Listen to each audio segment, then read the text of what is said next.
what's up, you guys? My name is Laura, and I lose my headphones at the grocery store a lot, or at least twice. And that is why I have wired headphones now, because I don't know what happened to them. Like, I really don't. I'm actually baffled. I find my iPhone hasn't seen them in a while. Like, I mean, obviously, if someone found them, I'm sure they stole them. They were AirPods. They're going to get stolen. I get that. But, like, I remember putting them back in my bag, and they're not in my bag. Okay, so I'm editing this video right now. We're gonna focus Stormy in the shot because she wants to be here. What's crazier about these headphones is they're at Target.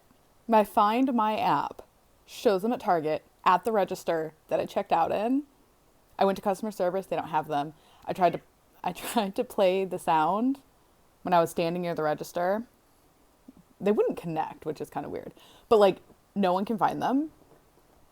But they're at Target, and I can't find my headphones. So I think they're just a lost cause now, which is disappointing. I almost wish someone had stolen them, because then at least, like, they'd be gone. But to know that they're just, like, in Target Narnia is almost worse. But my sister did say that she's got a backup pair that I can have, so that's nice. So I don't have to be wired in forever. I keep forgetting I'm only wearing one earring. I had two, and then they fell out. Well, one fell out, so I just put it in my second hole, and I keep forgetting to replace the ones in my lobes. Okay, anyway, back to whatever I was talking about. Anyway, that's not the point of this. The point of this is to fill out my September TBR. I'm very much a mood reader. I don't usually do TBRs. I'm just kind of trying something out, seeing what happens, because I need to work through my physical TBR and also my digital TBR. Physical, obviously, is more stressful because I can see it. This is the entirety physical, digital. It's definitely not as bad as it could be. And trust me, the pieces of paper are pretty small. It's like 150, give or take. So, I mean, it's not the worst it could be. It's not the best it could be. I want it to get under 100. That was like my goal at the beginning of this year, was to get the TBR under 100. It's grown. I think I started this year with like 136. I've read over 100 books, and somehow I have 150 left. The plus side is that I do get a lot of my books used. I do frequent my little free library down the street. I am not paying full price for all of these books, but it is still a problem that needs to be rectified. So, not to mention those 4 library books over there. Well, one is a book about dinosaurs. It's not really like a novel that I need to read. I'm just kind of thumbing through it for fun. But for September, I have to read. So I've got 2 books that are not in the jar because I just filled this jar up today, so I left these out. The first is The Dime and Die by Kate Quinn, which is my book club pick for September. So I'll be reading this probably at the end of the month. Oh my God, Kate, why does this have deckled edges? I hate deckled edges.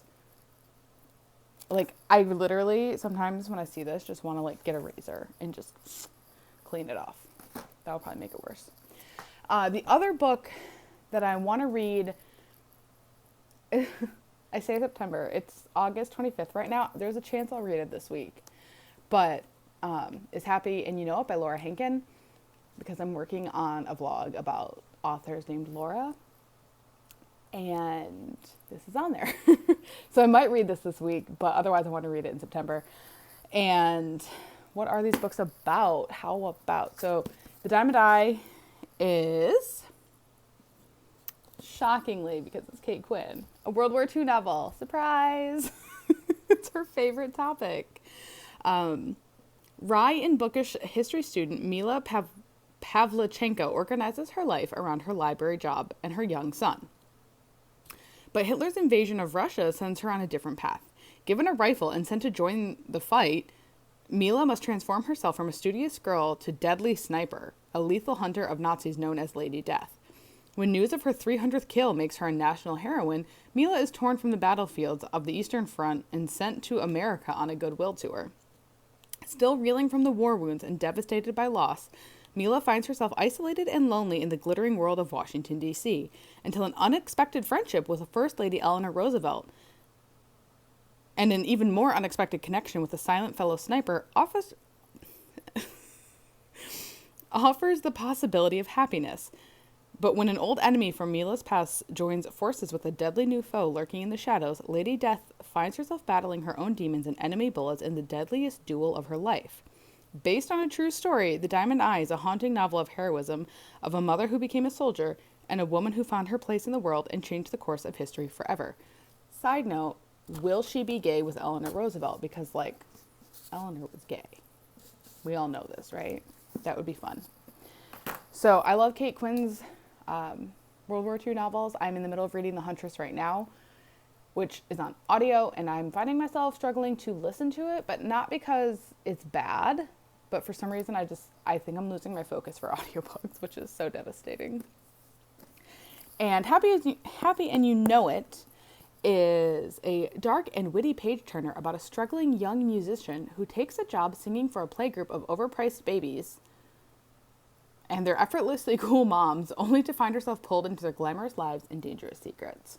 I read one other book by her, The Daydreamers, and I really liked it, so I'm excited to read about this one and kind of see what happens. And quite frankly, we're really rooting for this one to be fantastic because we love a good Laura story. But that being said, those are the only two books that I am committed to reading in September. I might start Crescent City 2 and Foxglove by Adeline Grace, but as I say this, I'm sure my jar is going to screw me over, but I read a lot of fantasy back to back, and I just kind of need some other things in between them right now. So I'm hoping to just pick, I think for this I'm going to pick 3 and only commit to 5 books. I read like 10 to 12 a month, but because I know I'm a mood reader, I don't want to like fill it up with like forced reads and then not finish them. So I think I'm just going to pick 3 and try and get through those 5 among my library books, and then whatever I'm in the mood for. We'll see how this goes. There's also if I get a sequel, I think this month I'm going to put it back in. If this continues, I may end up putting like all the previous books on there. That won't solve the fact that getting book 1 out of here at some point is going to be a pain, but we'll deal with that when we have to. Oh gosh, already too full. Although Nugget's staring at me, probably like, you should just pick that one because it fell on the floor. I tried to shuffle these. The colors mean nothing. I just printed them on different pages. So we'll start with this one. I'm going to rip these in half. The Lost Book of Bond by Brianna Labuskis. Hold, please. Boy, do I miss wireless headphones. So the face I made is because I don't know if I want to read 2 historical fictions in 1 month, particularly about the same time period. But I got this from a little free library, and it's like I'm a sucker. So, for fans of the Rose Code, that's funny. That's also by Kate Quinn. I can't talk today. Germany, 1946. Emmy Clark is a librarian, not a soldier. But that doesn't stop the Library of Congress from sending her overseas to Germany to help the Monuments Men retrieve and catalog precious literature that was plundered by the Nazis. The Offenbach Archival Depot and its works may get less attention than returning art to its rightful owners. But for Emmy, who sees the book's personalized inscriptions and the notes written in the page margins, it feels just as important. On Emmy's first day at work, she finds a poetry collection by Rainer Maria Rilke with a handwritten dedication on the title page. My dearest Anneliese, my brave Edelweiss pirate. Emmy is instantly intrigued about the story behind the dedication and becomes determined to figure out what happened to Anneliese and the author of the message. The hunt for the rightful owner of the book leads Emmy to 2 sisters, a horrific betrayal, and an extraordinary protest against Nazis that was held in Berlin at the height of the war. Hundreds of brave women gathered in the streets after their Jewish husbands were detained by the Gestapo. Through the freezing rain and the RAF bombings, the women faced down certain death and did what so few others dared to do under the Third Reich. They said no. Emmy grapples with her own ghost as she begins to wonder if she's only chasing 2 more. Emmy grapples with her own ghost as she begins to wonder if she's only chasing 2 more. Oh, Anneliese. Got it. When she finds what she finds instead is a powerful story of love, forgiveness, and courage that brings light to even the darkest post-war day. So that sounds amazing. I don't know how I'm going to feel about reading 2 historical fictions in the same month since it's not my main genre, but we'll give it a shot. And then, the next book, I kind of want these all to be physical just because, like, I can hold them all up and I can find them easier. Because if I get an ebook or an audiobook, I don't know what I'm going to do. I don't want another orange one. We'll pick a blue one. As I say, the colors mean nothing. They really don't. Ooh, Funny Story by Emily Henry. I know where that one is. And I have the Waterstones edition, and I ruined the cover. Aren't I special? I didn't really ruin the cover. It shipped poorly, but I was like, this is definitely a problem with shipping and not Waterstones, so I just didn't fight it. I'm disappointed for sure, but I'm also curious if this one has a different ending because I've heard some of her books have a different ending in the UK than America, which I think is wild. And I kind of think I love the UK covers better. All the same, I wanted it for the pretty edges. That's why I have it. And I didn't read Happy Place yet. I tried and I hated it. I'm really super picky about romance, but I also truly, truly hate miscommunication tropes, and like I'm so iffy with second chance romance, and that couple in the couple chapters that I read, I was like, I'm not vibing with this, and I was not in a great mental state at the time, so I was like not enjoying romance, and so all of it I was like, no, it's the only one I don't own. I'll probably come back to it later, but I'm excited for this one. And it takes place in Michigan, which I also love. Daphne always loved the way Peter told her story. That is, until it became the prologue to his actual love story with his childhood bestie, Petra.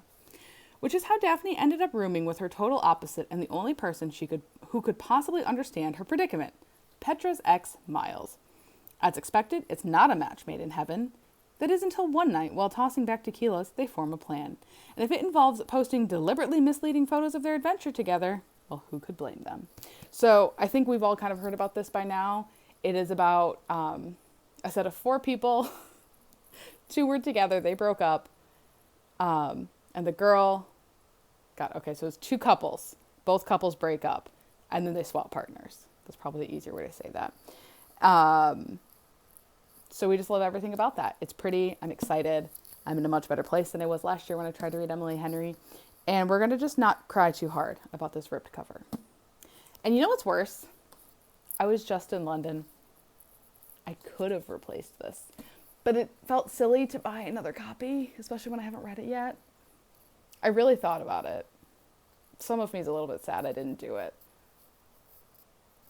Should I have done it? It's pointless now. I'm home. Oh, that's cute. That was blue and... Anyway. All right. And then the last one is... Okay, I just picked up 3. We'll go with this one. It's going to fall over at some point. Oh, no. Beware of Chicken, which is an ebook, which is a cozy fantasy, which I don't think I like. This one may be like a preemptive DNF. I'm definitely going into it with an open mind. I don't know what it's about, and I don't think I have any device near me that can tell me, because my iPad's dead. So I will put a description on the screen of what Casual Farmer is about. But I remember I got it because when Legends and Lattes came out, I thought I was going to be into cozy fantasy. I was like, oh, that seems like a genre that I would love. It'd be right up my alley because I thought I didn't like high fantasy. And I thought it'd be fun and cute. Turns out fantasy with no plot doesn't vibe well with me. I need a plot, as it turns out. So, and not actually, they all have plots.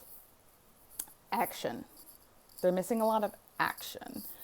And turns out I like that. So I've been kind of putting off reading Beware of Chicken. I think the name is hilarious, and I thought it was shorter than it is. I thought it was more of a novella, and it is a full-length book. So I'll try it. And we'll see how this goes.